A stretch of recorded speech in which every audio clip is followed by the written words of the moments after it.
Harmonium বাজিয়ে D.El. রায়ের গানের কিছু অংশ গেয়েছিলেন অভিনেত্রী তাসনিয়া ফারিন।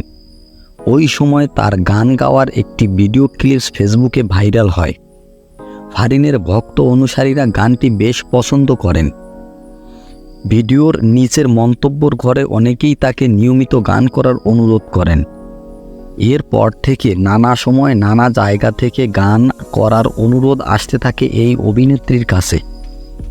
সম্প্রতি ম্যাগাজিন, অনুষ্ঠান ইত্যাদির একটা প্রোগ্রামে রঙে রঙে রঙিন হব শিরোনামের তাওসানের সঙ্গে একটি দ্বৈত গানের কণ্ঠ দিয়েছেন ফারিন।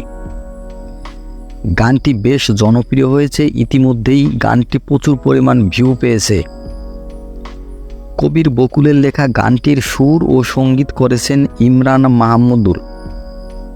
ফারিন বললেন, নানা সময় নানা অনুষ্ঠানে অনুরোধে গানের অংশ বিশেষ গাওয়া হয়েছে।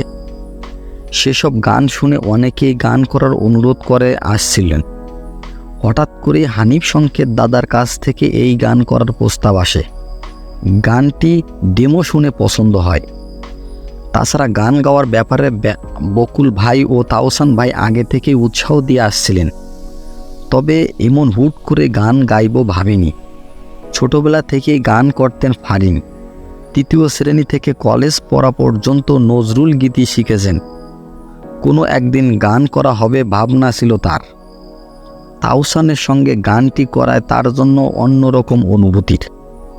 অনেক আগে থেকেই এই গানের ভক্ত তিনি।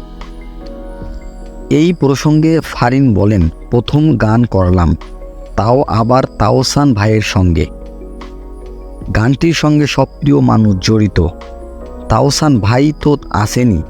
গানটির গীতিকার বকুল ভাই, সুরকার সঙ্গীত করেছেন ইমরান ভাই। প্রথম গানটি আমার জীবনে স্মরণীয় হয়ে থাকবে।